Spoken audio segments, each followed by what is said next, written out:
Yashodanandana Braja Janaranjana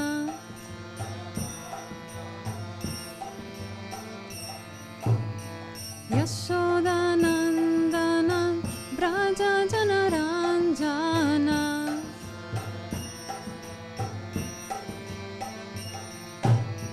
Yamuna Tira Vanachari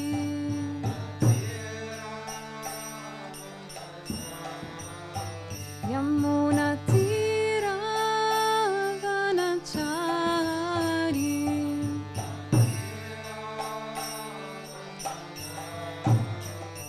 Jaya Radha Madhava Jaya Kunja Bihari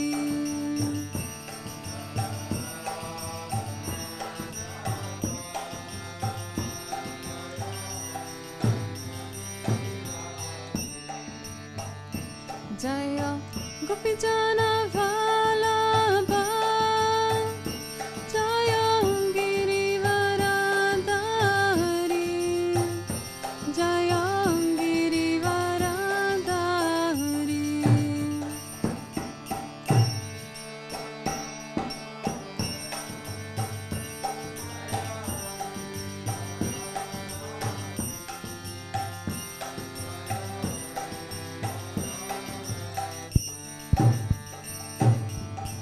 Yashodanandana Braja Janaranjana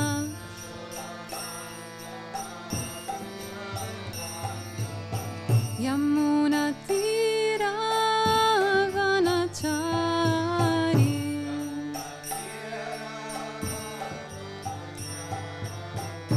Jaya Radha Madhava Jaya Kunja Bihari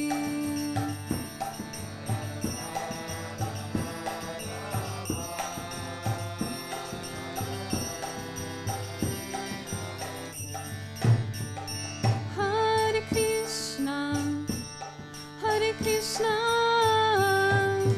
Krishna Krishna Hare Hare Hare Rama Hare Rama Rama Rama Hare Hare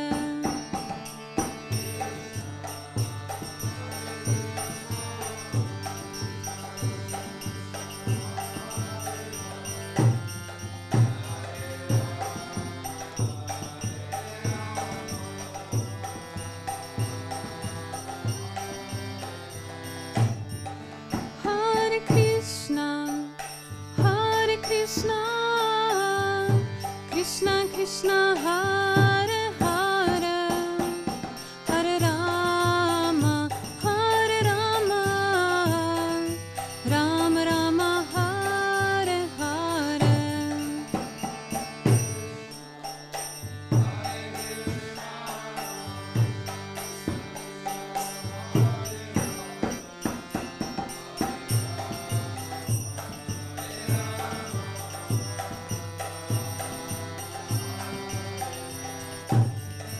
Hare Krishna Hare Krishna Krishna Krishna Hare Hare Hare Rama Hare Rama Rama Rama Hare Hare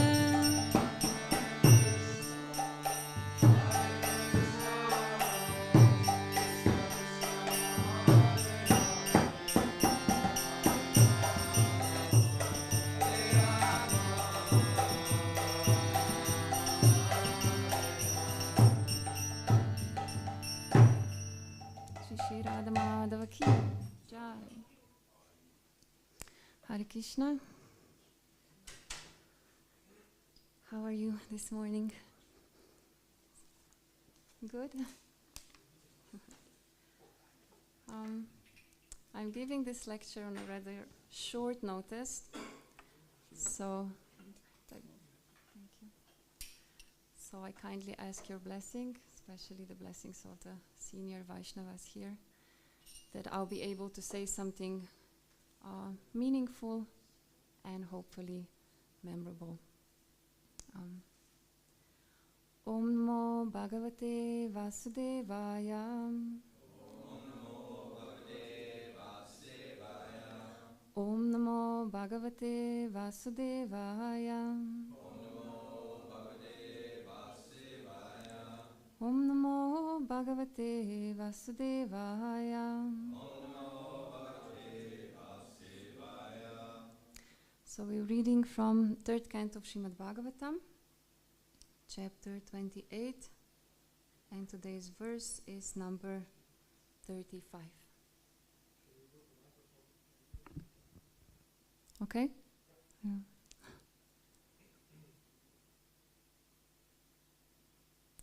Muktashrayam yarhiniri vishayam viraktam.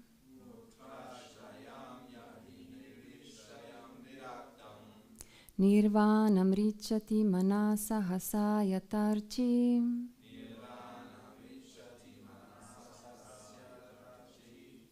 Atmanamatra purusho vyavadanam ekam.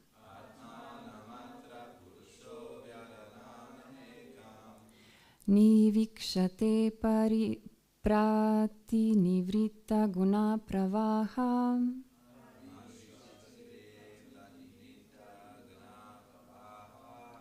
Muktashrayam yarhiniri vishayam viraktam.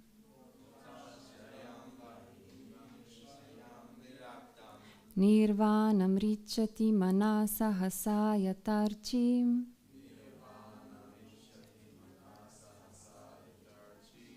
Atmanam atra purusho vyavadanam ekam.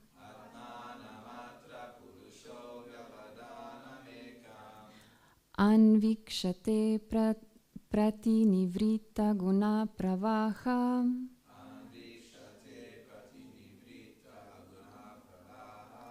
Muktashrayam yarhiniri vishayam viraktam.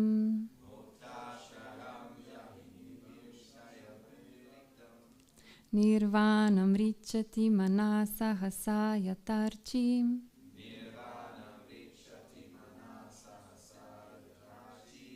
Atmanam atra purusho vyavadanam ekam.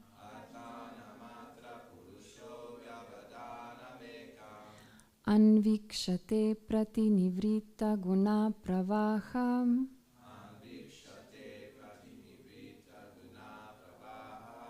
Please chant.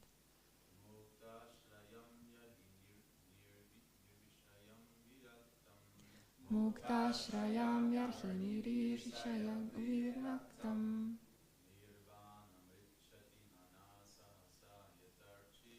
Nirvanam richati manasa hasayatarchi.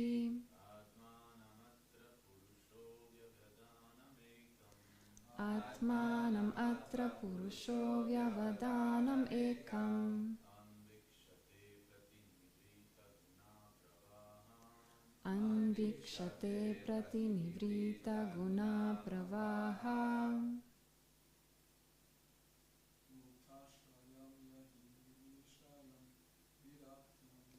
Muktashrayam yarhin vishayam viraktam.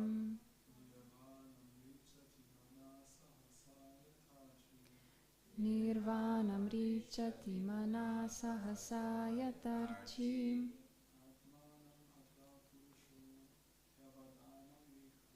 Atmanam atra purusho vyavadanam ekam. Anvikshate prati nivrita guna pravaha.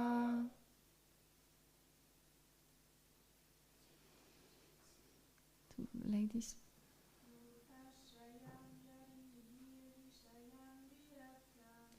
Muktashrayam yarhiniri vishayam viraktam.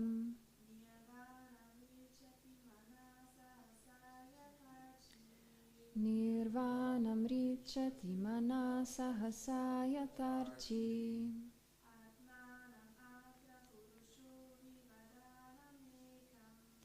Atmanam atra purusho vyavadanam ekam.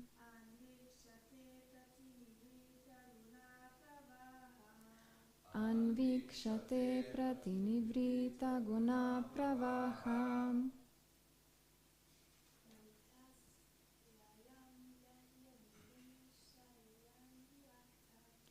Mukta shrayam yarhiniri vishayam viraktam.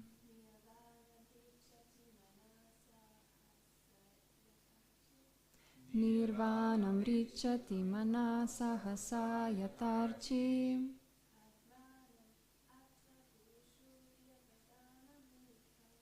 Atmanam atra purusho vyavadanam ekam.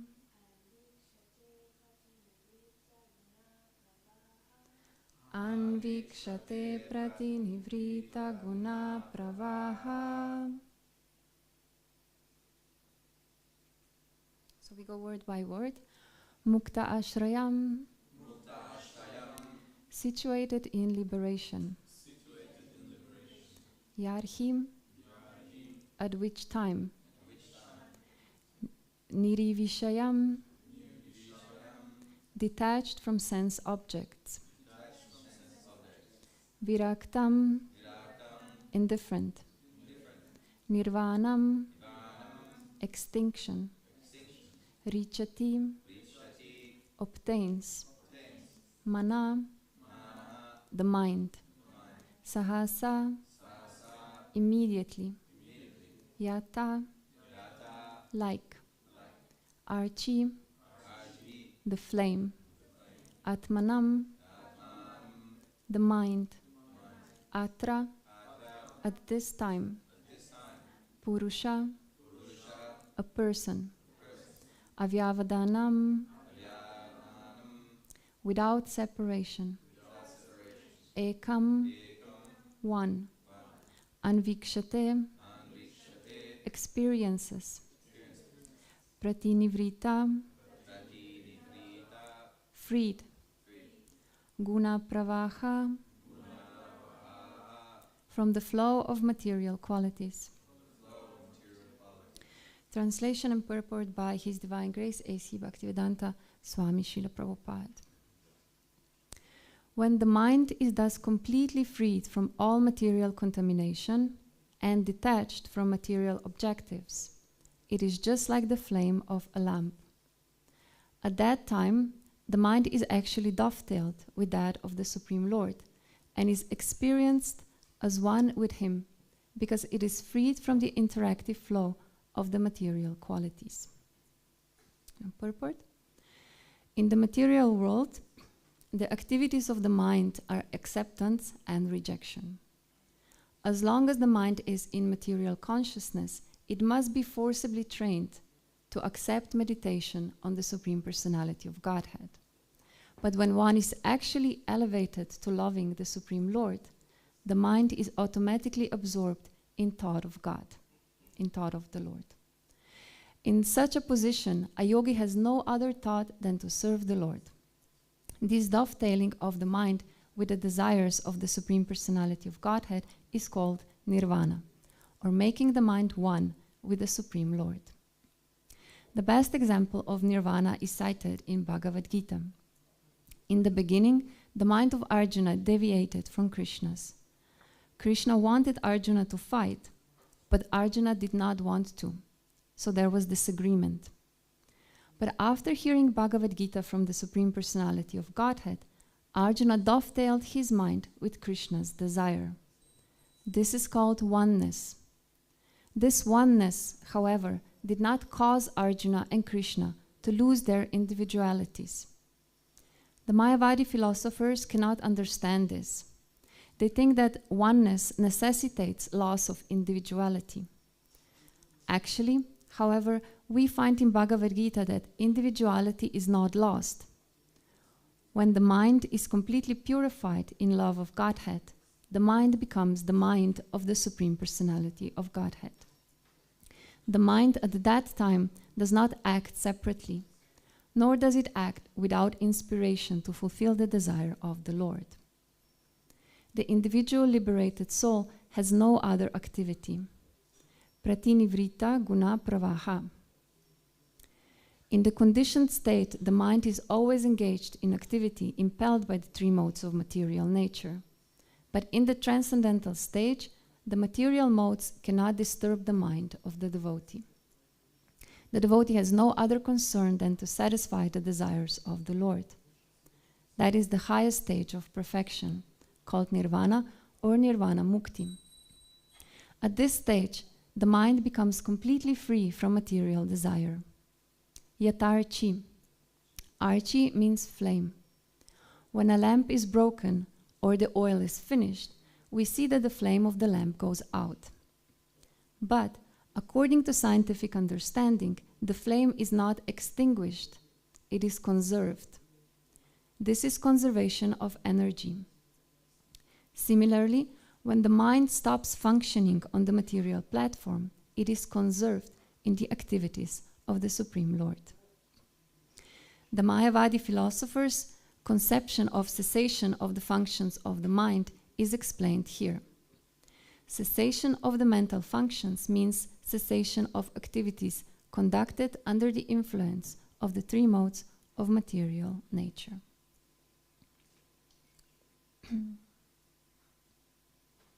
So chant the verse again.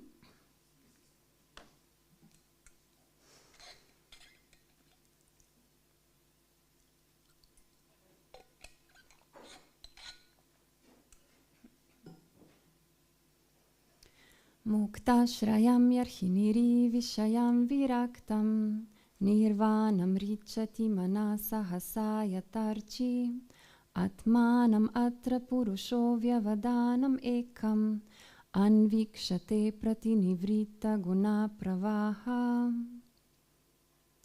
When the mind is thus completely freed from all material contamination and detached from material objectives, it is just like the flame of a lamp. At that time, the mind is actually dovetailed with that of the Supreme Lord and is experienced as one with Him because it is freed from the interactive flow of the material qualities.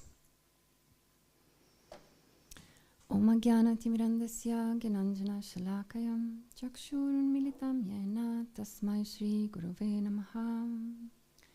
Nama Om Vishnu Padaya Krishna Prasthaya Bhutale Srimad Krishna Swami Nama Om Vishnu Padaya Krishna Prasthaya Bhutale Srimad Charu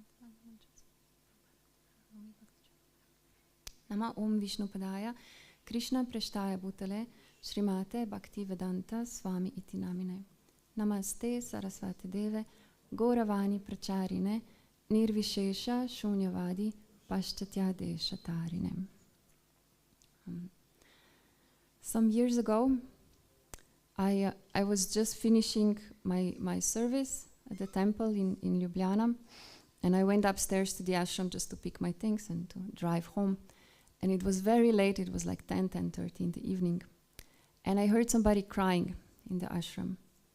So I knocked, and I looked inside, and it was one senior Vaishnavi, one of my great inspirations, and somebody who I adore and look up to.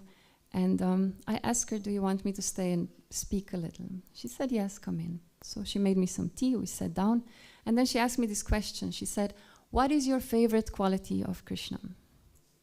I thought for a second, and then I said, a sense of humor. Because without it, I would not bear to live in this world. And so in so many different ways, I have so many stories to tell. In so many different ways, Krishna is showing me his sense of humor and making me laugh at my own expense mostly. As he did yesterday when I was asked to give this lecture. When I'm the most mental, then I get to speak on a verse that talks about the mind. And not any kind of state of mind, but it talks about a pure mind, a purified, transcendent mind that is in oneness with the Lord's desire. So, I was actually grateful that Krishna made me laugh, and at the same time he engaged me engaged my mind that was all over the place in focus on just to prepare something to speak on today. So I wanted to, because the verse 34, 3:28-34 was spoken last week, and it was a couple of verses we were speaking in between. Jai Shri Shri Prada Lakshmi Narasimhadeva Ki Jai. I wanted to do a little recap of the verse 34 because the verse that we are speaking today is actually the sort of an extension, the continuation of the previous verse and the purport. So in the verse 34, it was mentioned what are the symptoms of a devotee who is on the stage of bhava, on the stage of love of Godhead, and it says that his hairs, his bodily hairs, they stand on end, and his tears are flowing down continuously. And it says that the mind then withdraws from material activity. And for me, one of the most important things that Prabhupada speaks in the purport to the verse 34 is that how the meditation is actually an action of the mind. And that is not the perfect stage of samadhi, because samadhi is supposed to be beyond the mind, beyond the material consideration. And he's also saying how we need the mind in order to purify our senses. Now there are 5 senses with which we operate on a material platform. Can you help me name those 5? Seeing, yes. Tasting, touching, smelling, hearing, yes. And then how do we purify those 5? Can we find an example? How do we purify it? We said seeing first, no? How do we purify the seeing? Yes? We can look at the Lord, yeah. We look at the devotees, we look at the pictures and like this, yeah. Also when we look at nature and we think about how, in Bhagavad Gita, Lord Krishna would say, all the beauty of the nature is but a spark of my splendor. So we can also see the Lord in the creation that is, at our hand. So seeing then, you said touch, no? Was the second one? How can we purify the touch? With devotional service, yes. We touch the paraphernalia or devotional items. We can hug a devotee. That's also purification of the sense of touch. Then we had smell. Prasadam, yeah. But only after it is being offered. It's very dangerous to walk outside and chant when it's the prasadam is being cooked. We're not supposed, only after then it is sanctified and purified, and it has a purifying effect as well. Then we have taste. Yes, prasadam. Flowers also, yeah. True. And the last one was hearing. How do we purify the sense of hearing? Yeah, kirtan, japa, harikatha, all of these things. And actually, if you think about the mind, it functions on all of these levels. The mind, there are memory with smells, different kind of smells.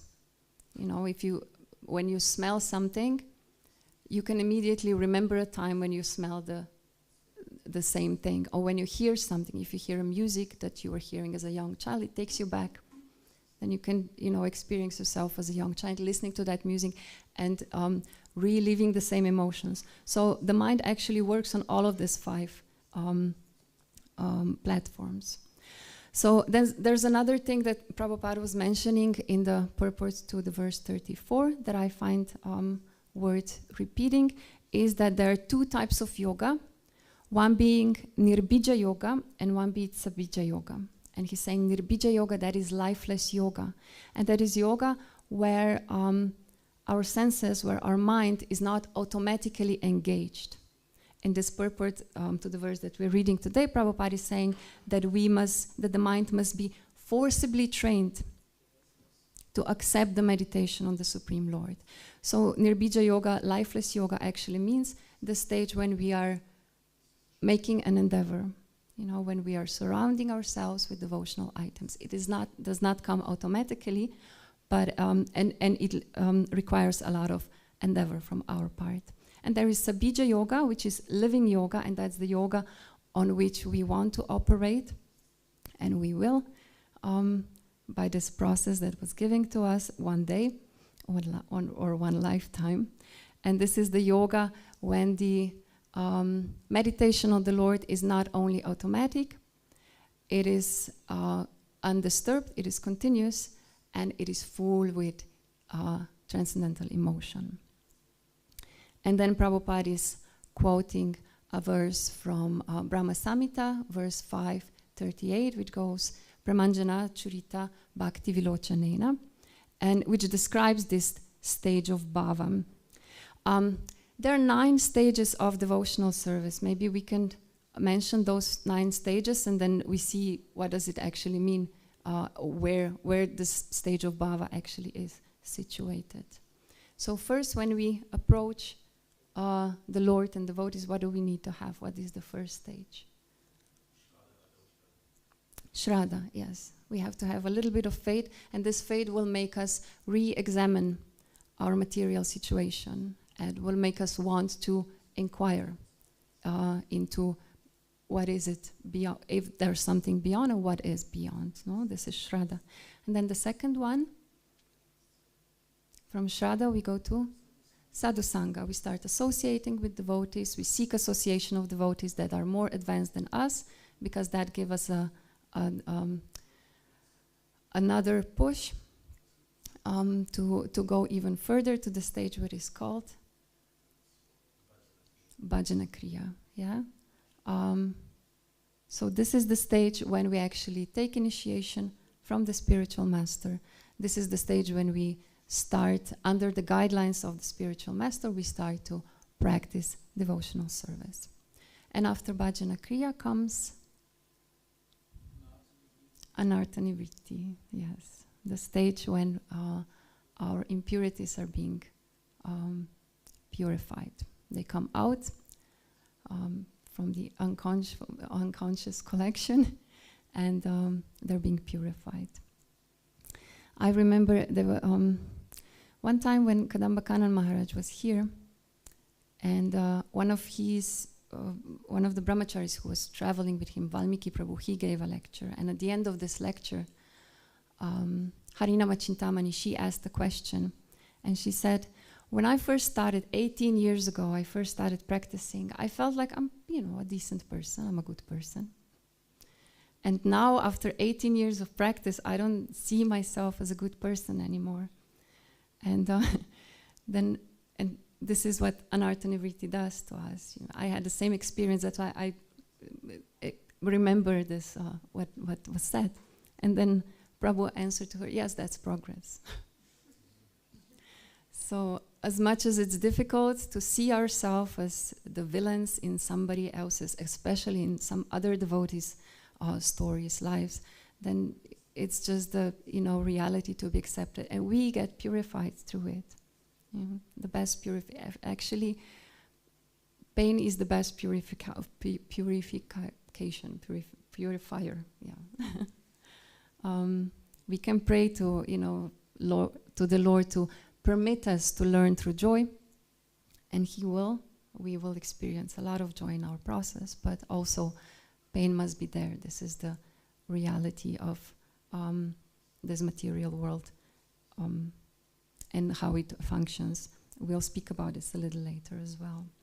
So, after Anartha-nivritti comes, we become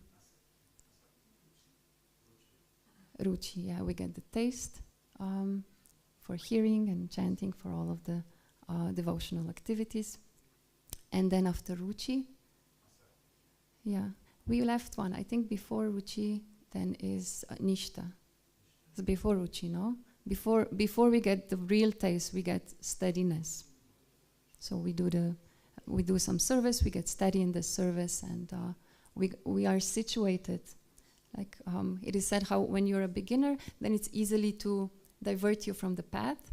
But once you're established, and it comes like you can feel it in yourself. Like, I can read a book on other religious, from the other religious doctrine, but it will not divert me from the path on which I am. It will just enrich it, and this is the stage of nishta, being steady. And then ruchi, as we mentioned, and asakti. Asakti means attachment. That, there is nothing else I would rather do. There is nowhere else I would rather be. There is nobody else I would rather be or do it with than Krishna and Krishna's devotees. That is asakti. And then after this stage comes the stage of, not yet, bhava, yes, bhava. And this is the stage of love of Godhead. Yeah, prema is another stage which is even beyond bhava, when nothing can shake us anymore, where we are completely in rapture in our service to the Lord. So these stages are not, they're listed as stages, but they're not fixed like this. We are experiencing our progress in all of these stages simultaneously. One is more pronounced, one a little less. But still, even a beginner would get a little bit of ruchi, or even as beginners, we could get a little bit of the bhava, this feeling, especially when we're sitting in a kirtan and we let ourselves, go in the sense, yeah. So this stage of bhava actually means that the love of Godhead is fully developed, and the devotee always sees the Lord. He acquires this divine vision, and then the meditation also means to come to this platform of devotional service. It is a means. It is not the goal. And now in today's verse, then the oneness of mind with the desire of the Lord is mentioned. This oneness actually means, as Srila Prabhupada is explaining, we are not losing our individuality. We're keeping it. Krishna keeps his individuality. But we become completely desireless in the sense of material, sense gratification. We want to engage all of the senses that we mentioned previously and how we mentioned them previously in the service of the Lord. So also Srila Prabhupada is mentioning how it is the nature of the mind to accept and reject. Yeah, mind on the material platform will always go, I like this, I don't like this, I want this, I don't want this. This person's my friend, this person's my enemy, always will do this. And this is the reality of the material platform. That is a platform of duality. We see dualities in everything, not just in our...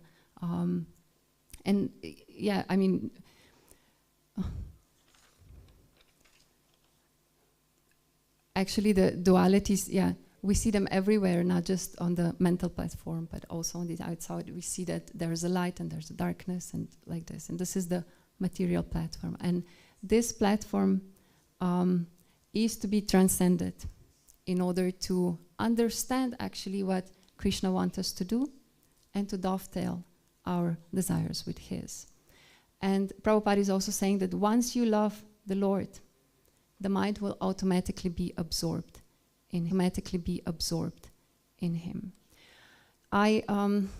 Some years ago when I was studying Bhakti Shastri in Mayapur, we were speaking about different schools of thoughts as well, especially when it comes to the mind. And Buddhism is like the most prominent, I would say, in the mainstream culture. And Buddhism has this concept of mindfulness. So when I was thinking about this concept of mindfulness, which basically translates into being present and being aware. This is what mindfulness is. But being present and aware in a Buddhist sense, it's being present and aware in the void, which, I mean, at least for me, does not function. Even when I did pranayama, I would always have something like a Mahamantra would go, and I would be focused on the breath, but I would hear something, my voice would be, something would be there always. So then I wrote this little poem I wanted to share with you today. Because we spoke about the mindfulness, and then we started to speak about the soulfulness as well, which is a good concept to describe bhakti yoga.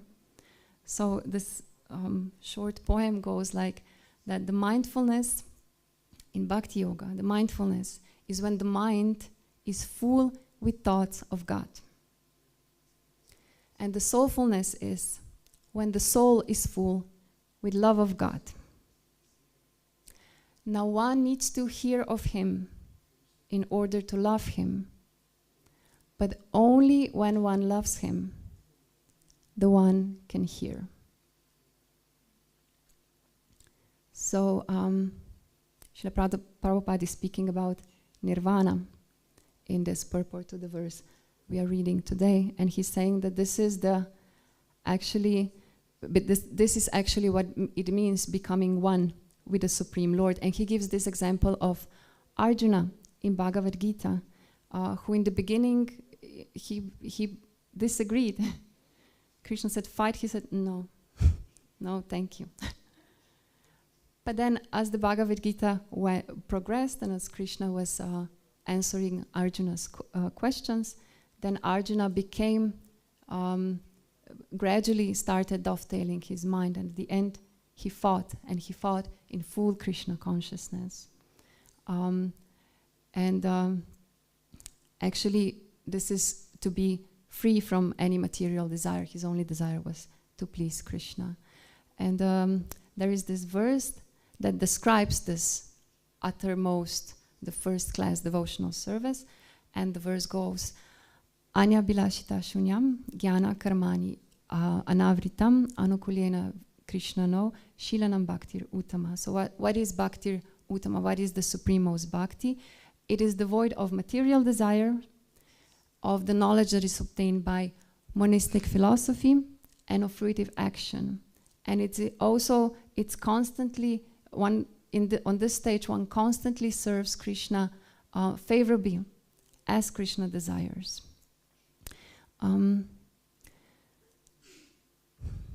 Bhakti Vikas Swami, he was when he was a brahmachari, and even later, he had this shyness about him, and he was serving Srila Prabhupada personally, but he would never ask questions, like for a long time. And then I want to tell you about the first question he actually asked Srila Prabhupada, and the answer that she got. So this was in Rishikesh in 1977, and it was after there was a discussion. There was a group of brahmachari sannyasis. They had a discussion, and afterwards, in private, then Bhakticharya Swami asked Srila Prabhupada, so previously we were mentioning the 6 types of Vedic philosophy, and I was just wondering if even Vyasadeva said that all of the 6 types of philosophy are actually atheistic. What is the use of studying them? So Srila Prabhupada then answered and explained that these 6 philosophies, actually they're like the ranks on a ladder. And yes, if you take them separately, they're atheistic. They're not linked to anything. And they actually are meaningless. Like what can you do with it? Where can you get with 1 rank or 2 ranks of a ladder? But when you actually link them together, they are actually they present a progression towards a goal, and the goal being then devotional service of the Lord. So these 6 branches of Vedic philosophy, they come in 3 sections. One is Karma Kanda, then the other is Jnana Kanda, and the third one being Bhakti.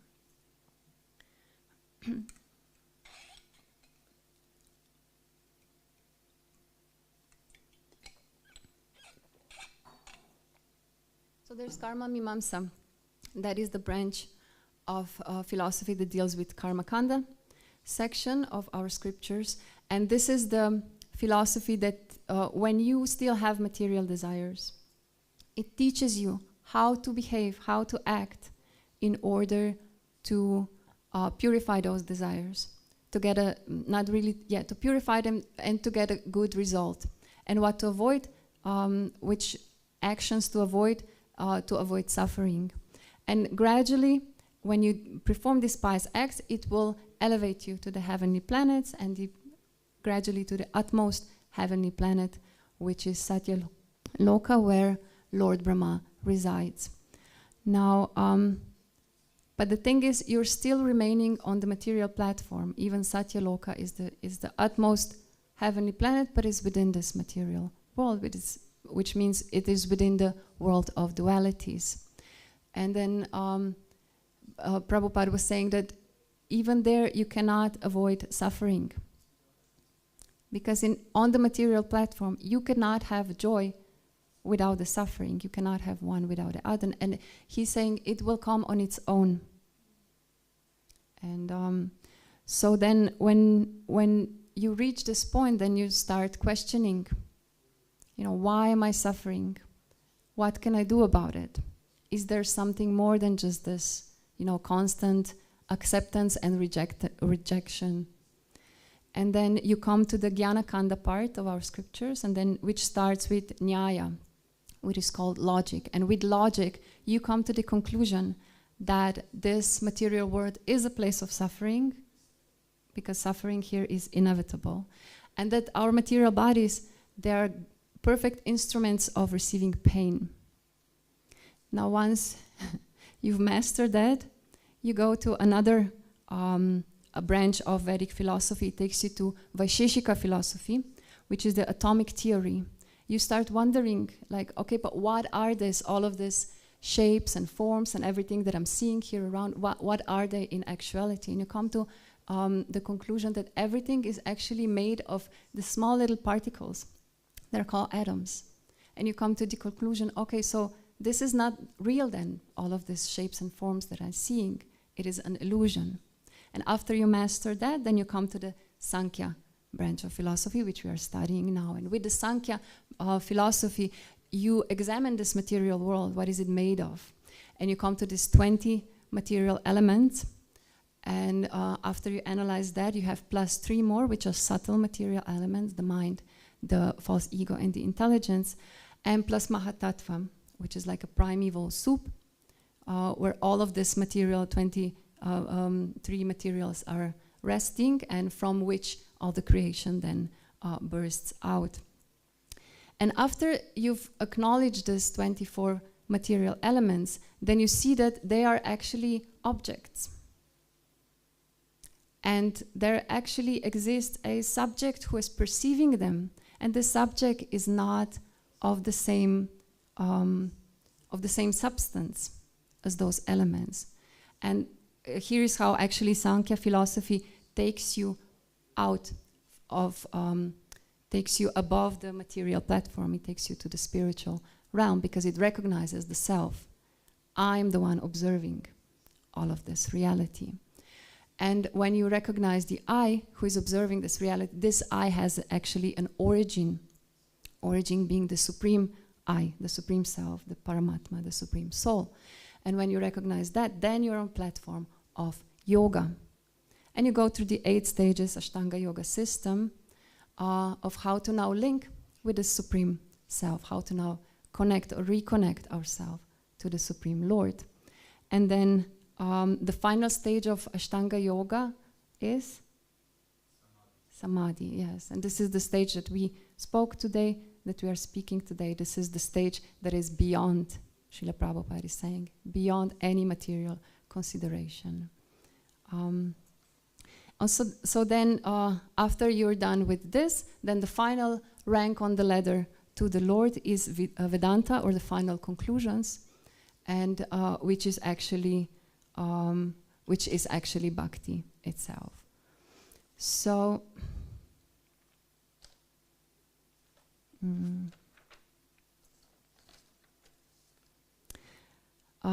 I wanted to illustrate a little bit the workings of the mind and the desire to liberate ourselves from this constant pulling of the mind in different directions on the material platform. I wanted to speak, to tell you, narrate one of my favorite love stories from the Srimad Bhagavatam.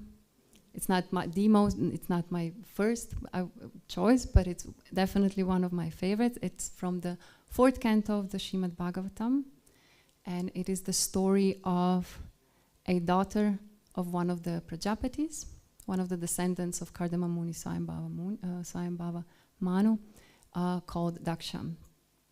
Now Daksha was appointed by Brahma to be the head of all of the Prajapatis, progenitors of the mankind, and they did a lot of sacrifices, a lot of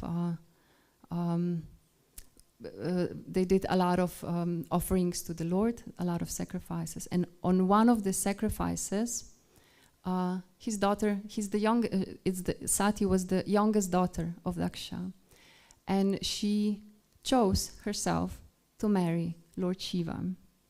Now princesses could do that. This is one type of a marriage when a Kshatriya girl would choose her own husband.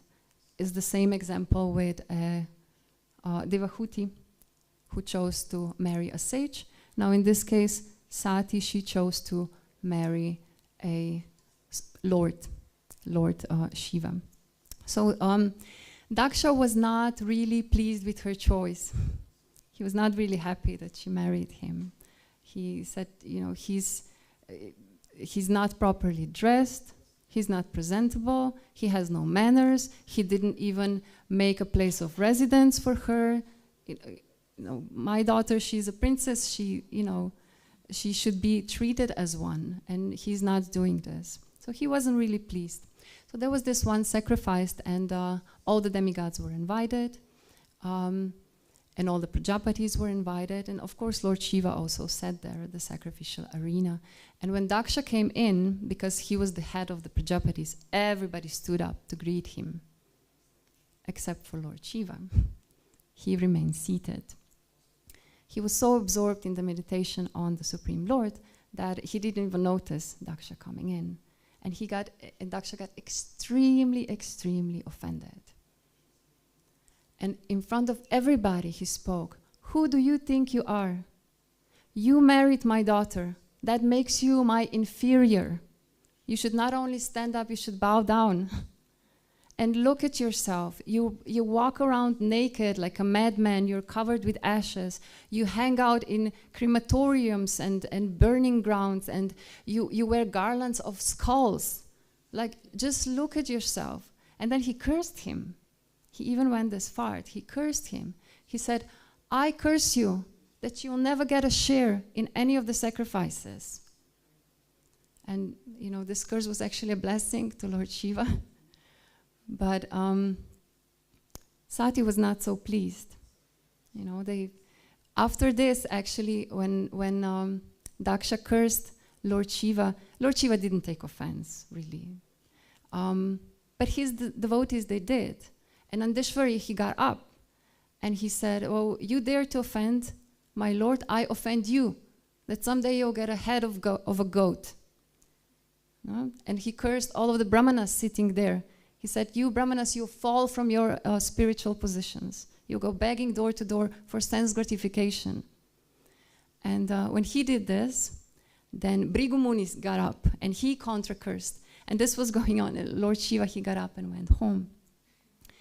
And but you know, the sacrifices were going on and on and on, and Shiva and Sati were not invited.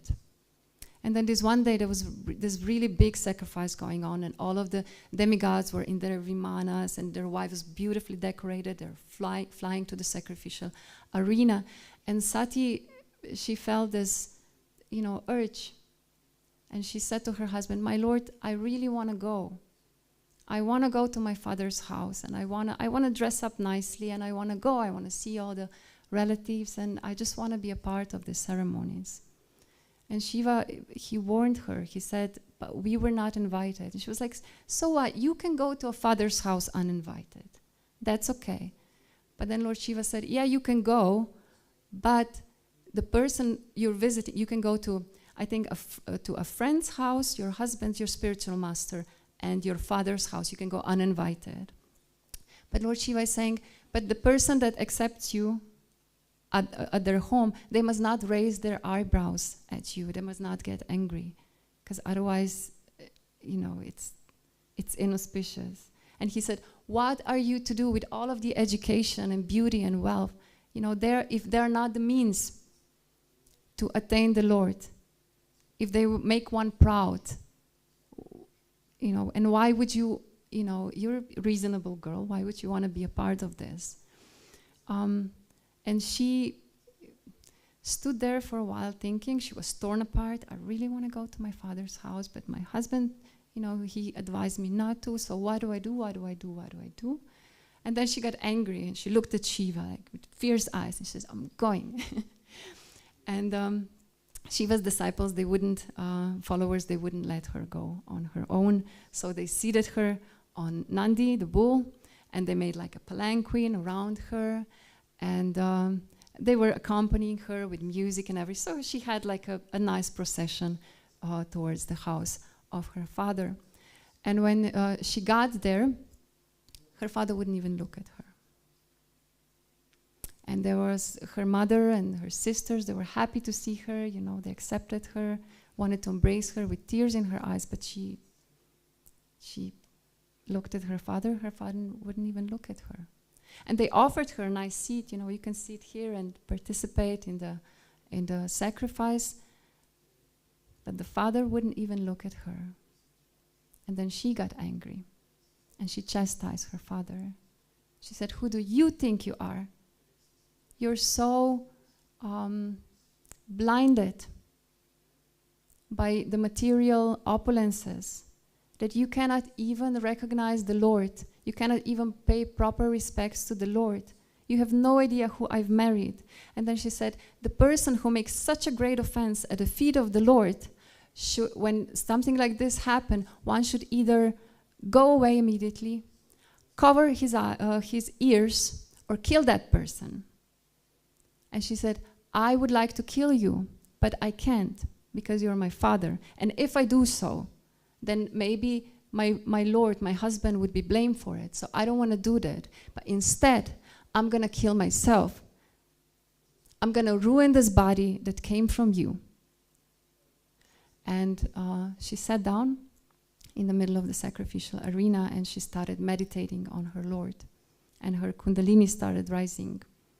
And when it reached the point in between her eyebrows, the fire, the flame started happening, and then the fire surrounded her and devoured her body.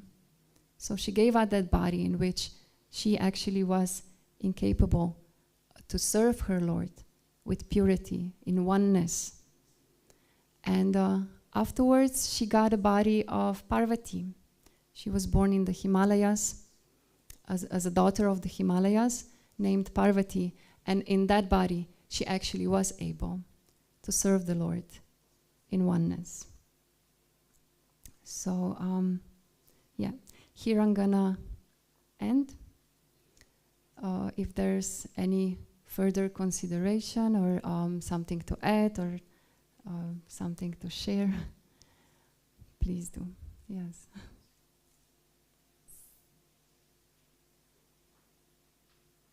Hare Krishna. Hare Krishna, thank you for the class. Just about the near bija and sabija, it's very interesting because the followers of Patanjali, they consider near bija to mean without any material trace, and sabija with some material trace. Yeah. And but it's interesting how in the Bhagavatam, or like Prabhupada is defining it, because the conclusion is a little bit impersonal in yoga, and so the way he's putting it is this: nirbija means without life, because everything is dead, is empty, and sabija means there is full attraction to the Lord, and this is real samadhi. So it's like when you read the sutras, it's a little bit abstract, and you can interpret any of the two. And it's interesting how Prabhupada here is emphasizing this. Yeah, sabija meaning not with material traces, but with full acknowledgement of Krishna. Thank you.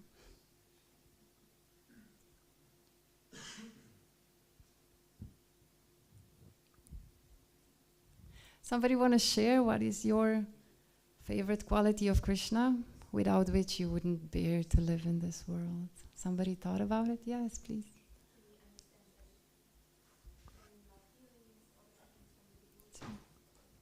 You're getting a microphone. Hare Krishna. Yeah, Krishna understands everything. Your feelings, my feelings, and yeah, it's really nice. He has a good overview over everything, so we can trust him. Really trust him.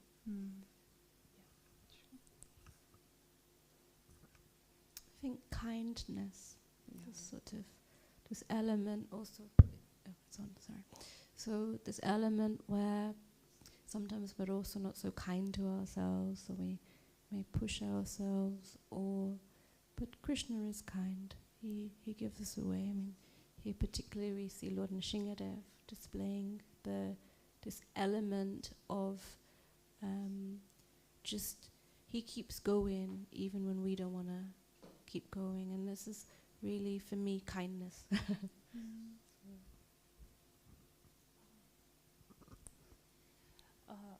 Krishna, his steady presence. I feel his steady presence and some kind of guarding or guiding.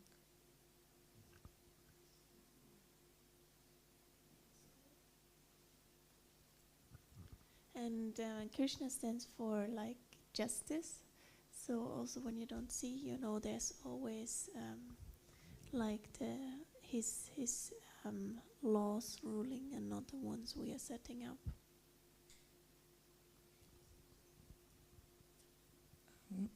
That it's he's joyful. Okay.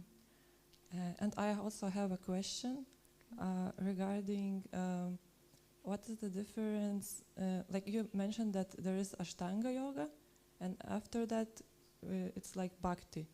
So in Ashtanga yoga then the highest is samadhi, but in bhakti prema. So is it like somehow mixed? Like samadhi is like as you mentioned, different, like this one with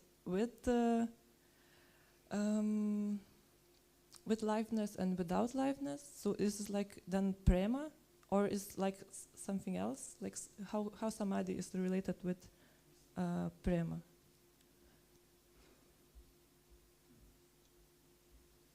Prabhu, you maybe have an answer.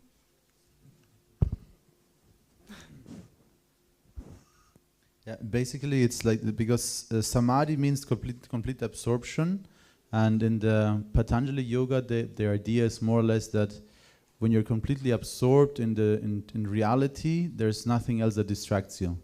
As the moment there is something that distracts you, you're not in samadhi anymore. But the way we understand as Bhakti Yogas is that Sabija Samadhi means that there is such a powerful object of attraction, which is Krishna, and that guarantees real samadhi. So you could say, like Prabhupada is saying, Sabija yoga is when we are full in absorption of Krishna and thinking of Krishna only. So yeah, so you could say Sabija samadhi would be prema, you could say. Or like bhava maybe, maybe technically there's some difference, but technically Sabija samadhi means that you are fully absorbed in Krishna, and Krishna is attracting you so much that there's nothing else that could distract you.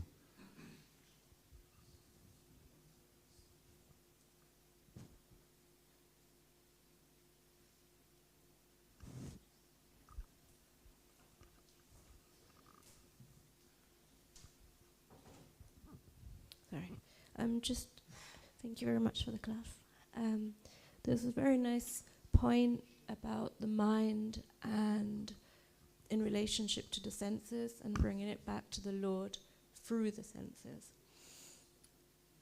And usually when we're engaged in devotional service, it happens that way. You know, we smell the flower, we offer. The problem lies, often seen in the, well, not just in the ashram, but generally, that at that moment where the mind kicks in and doesn't want, it's then, it's almost like we negate the senses in their use. Don't know if I want to be so, you know, can you give some pointers just how to work at that point? I mean, it says in the Bhagavad Gita that the mind is obstinate, right? So, I mean, my personal experience and realization is to give it time. But like I said, Krishna has a sense of humor. He gave me these verses to speak. I am in no way an authority on the subject matter. I struggle with mine every day. And it's easy to say, yeah, make it a friend. Or it's easy to say, when you feel depressed, read a little. It helps. It does, but sometimes, like you said, you're unable to do anything because the mind is so loud and it won't give up. And so, yeah, basically, I mean, when you know how you operate, how you function, then you have to figure out for yourself what helps. If you're a very kinetic person, you go out, you go out in the nature, you do some sports, and usually, you know, but also, or if you're very intellectually inclined, then maybe reading will help. Even if you start reading, you can't even, you know, what am I reading? Because the mind speaks something else, it goes and you're trying to read something. But then in time you read a little and then it will align, dovetail with the reading material.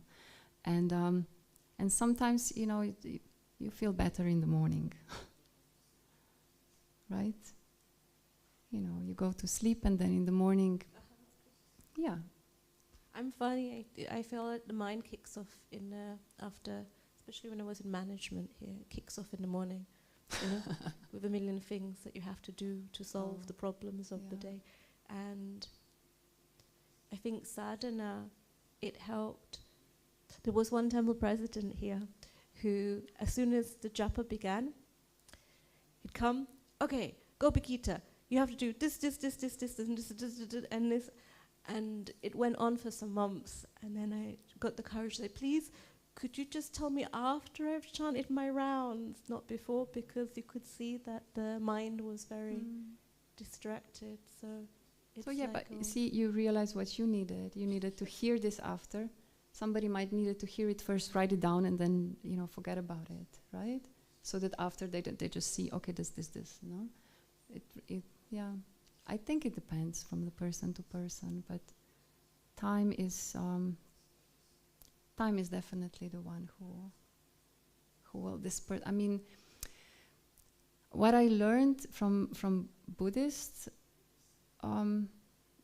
theory of the mind is actually that you know how they teach about being the observer, just to notice everything, not react on it, and you actually can with practice and with meditation. You don't have to do, you know, mindfulness meditation. You can do your japa, and with japa, it will actually gradually happen that you become the observer of your own mind, that you don't really react, that you can, you know, identify it and say, okay, so this is anger, or you can, like they're also saying you have to notice it beforehand. Okay, so these are the sensations that are telling that the anger is coming. And then you try to just, you know, breathe it through, just go through it, or chant it through. No? Pick up the beats and just chant it through. You can chant angry routes. Krishna, like Gambhira said, Krishna gets it. He understands all of our emotions, of everybody's emotions. So, you know, we say, you have to chant like this, you have to chant like that. I think the most important thing is to be real and honest. Even when it comes to our japa. Yes, it's good to know how we're supposed to chant and make a conscious endeavor. But if we present our emotions, you know, our mentals to Krishna, he'll know what to do with them way better than we could ever speculate. Is that okay? Great. One way or another, bring it to Krishna. Yeah.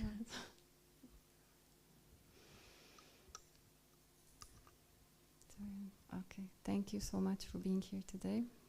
Vanchakalpatarubhyascha kripa sindubhya evacha patitanam pavanebhyo vaishnavebhyo namo namaha. Grantaraj Srimad Bhagavatam ki jai, Srila Prabhupada ki jai.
Soll ich das Schloss verriegeln?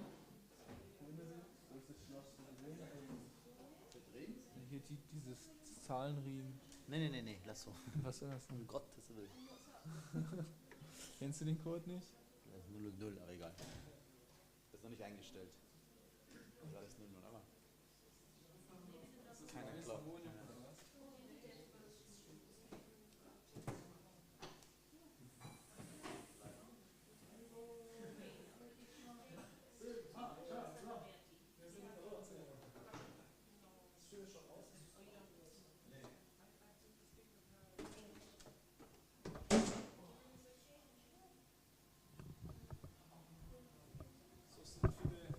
Also ich hätte Radhika Mataji schon getan. So viele Segnungen.